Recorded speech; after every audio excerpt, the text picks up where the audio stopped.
আজকের ভিডিওটা করার উদ্দেশ্যই যে আমাদের হেল্প লাগবে। মানে ডাক্তার বল মিনিমাম 1.5 লাখ টাকার মতন খরচা আছে।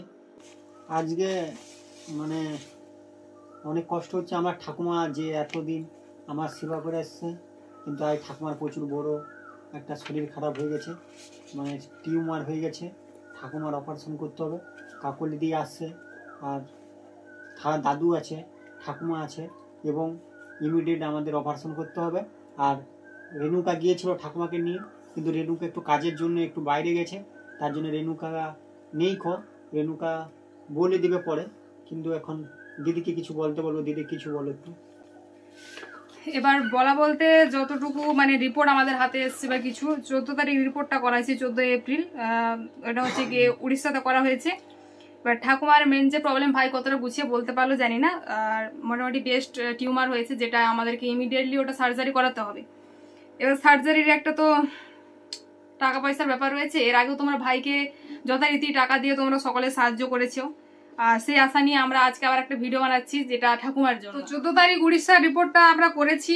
এবারে রিপোর্ট করার পর আমাদের যেটা হয় যে আমরা বিভিন্ন জায়গাও খোঁজ খবর নিয়েছি। এছাড়াও আমাদের এখানে লোকাল ডক্টর নারায়ণ বেরা, ওনাকেও আজকে আমরা দেখাতে গেলাম যে রিপোর্টের ব্যাপারে বা এই জিনিসটা কি হতে পারে না হতে পারে, কারণ আমাদের কথা তো শেষ কথা না, রিপোর্টে না আমরা খুব কমই বুঝি। তাই ডাক্তারবাবুকে দিয়ে একটু চেক আপ করে নিলাম, তো ওনার মুখেও শুনে নেবো যে কি হয়েছে বা কতটা ক্রিটিক্যাল ব্যাপারটা।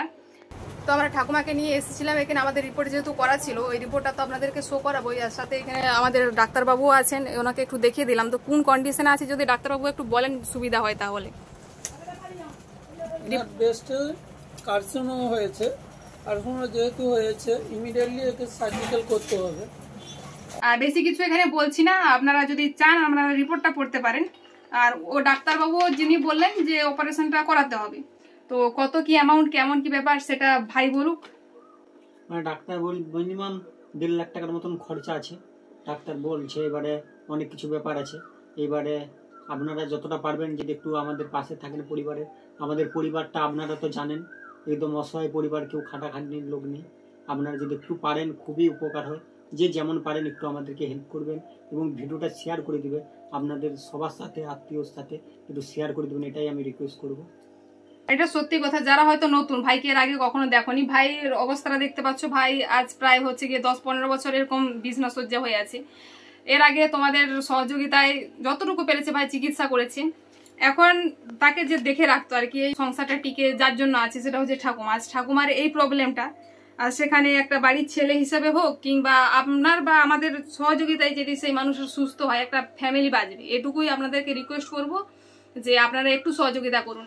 এবার তোমাদেরকে আরেকটা কথা বলে রাখি, এখানে অনেকে হয়তো বলতে পারবে যে এটা সরকারি হতে পারে। হ্যাঁ, হতে পারে, এই আমরাও সেটা আশা করছি আর আশা রাখছি। এবারে সরকারি যে কোনো জিনিসটাতে আমাদেরকে তো একটু টাইম দিতে হবে, আর ইমিডিয়েটলি এটা 2-3 দিনের মধ্যে আমাদেরকে একটা সিদ্ধান্তে আসতে হবে। তার জন্য আমরা চেষ্টা করছি, যদি সরকারি হয়ে যায় তাহলে তো খুবই ভালো, আর না হলে আমাদেরকে প্রাইভেটে করাতে হবে। আর যেটা রেণুকা বললো, উড়িষ্যাতে ঠাকুমাকে নিয়ে গেছিল রেণুকা, মানে রাজীব ভাই স্ত্রী, তো ওরা বললো যে 80,000 টাকা অ্যামাউন্ট ওখানে রিসেপশনে আগে জমা করতে হবে, বাদ বাকি হচ্ছে গিয়ে অপারেশনের পরে বাকি টাকাটা অ্যামাউন্টটা পে করতে হবে। এবারকে ডাক্তারবাবু যতটুকু বললেন যে 1-1.5 লাখ টাকার মধ্যে আমাদের সবকিছু ম্যানেজমেন্ট হয়ে যেতে পারে। তো সেই আশাটুকু নিয়ে আপনাদের কাছে ছোট্ট একটা রিকোয়েস্ট বলতে পারেন কিংবা হেল্প, যে সবাই আপনারা যে যতটুকু পারেন আপনারা আমাদেরকে একটু সহযোগিতা করবেন। বিশেষ করে এই ভাইয়ের পরিবারটাকে বাঁচানোর জন্য এই কথাটা বলা। আর কি বলবো, জাস্ট এটুকুই, যতটুকু পারবেন আপনারা শেয়ার করুন।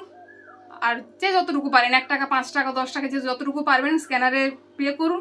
আর যদি সত্যতা যাচাই করতে হয় তাহলে অবশ্যই বলবো ফোন নাম্বার দেওয়া আছে, ফোন নাম্বারে কল করুন। এছাড়া যদি রিপোর্ট কেউ ডিটেলস চান স্ক্রিনে তো দিয়ে দেবো, তাছাড়াও যদি পার্সোনাল কেউ চান অবশ্যই আমরা সেটাও দিয়ে দেবো। সবাই একটু সাহায্য করুন বাবু। আর এই যে ঠাকুমা, এই যে ভাই যাকে এতদিন ধরে খেয়াল রেখেছেন, তো আজকে আমরা সবাই চাইবো যে ঠাকুমার পাশে থাকতে। ঠাকুমা, তুমি কিছু বলতে চাও? তো কেউ নেই, যাবার আসার এটাও প্রবলেম আছে। মানে সরকারি করতে হলেও তো অনেক ঘ্যাপা আছে, ঘোরা টুরার লোক নেই আমার। তোমরা জানো আমার বাবা ছেড়ে দিয়ে চলে গেছে, বাবা তো খোঁজ রাখেনি। আর এবারে রেণুকা একটা একা মেয়ের পক্ষে ঠাকুমাকেও দেখা, আমাকেও দেখা, অনেক স্টাফের ব্যাপার আছে। আর আমার মা ততটা তো পারে না, তোমরা জানো। এবারে আমরা ডিসিশন নিয়েছি কিছু করবো একটা। এবারে আপনাদেরকে সব আমরা রিপোর্ট সব কিছু ফার্স্ট থেকে যত কি হবে না হবে সবই আমরা ভিডিও করে ছাড়বো, এবং তোমরা একটু আমাদের পাশে থাকবে পরিবারের, আর একটু হেল্প করবে, এটাই আমাদের রিকোয়েস্ট। সবাই ঠাকুমাকে একটু সাহায্য করো, কারণ এদের তো বাড়িতে কেউ নেই দেখবার মতো, তো সবাই সাহায্য যদি তারা যদি একটু উপকার পায় পাক। আপনাদেরকে যতটুকু ডিটেলসটা জানানো ছিল বা মনে হলো জানালাম।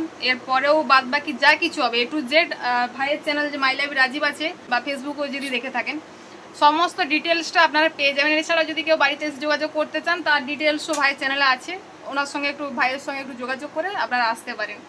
শেষে একটা কথা বলবো, হসপিটাল হোক কিংবা নার্সিং হোম আমরা ইমিডিয়েটলি চেষ্টা করছি যেটাতে আগে হবে সেদিকে ব্যবস্থা নেওয়া। যদি হসপিটালে আমরা করতে পারি সেটারও খবর আপনাদেরকে দেবো। যদি কিছু পেমেন্ট ইস্যু থাকে তাহলে বলে দেবো যে আমাদেরকে পেমেন্ট আর করতে হবে না। মোটামুটি আমরা সব রকমের সব দিকে চিন্তাভাবনা করে এই ভিডিওটা করছি, তো অবশ্যই হেল্প করুন আর সমস্ত কিছুটা আপডেট আপনাদেরকে দেবো। তো শেষে আবারও তোমাদের সবাইকে বলবো যে সবাই একটু সাহায্য করুন, আমাদের পাশে থাকুন।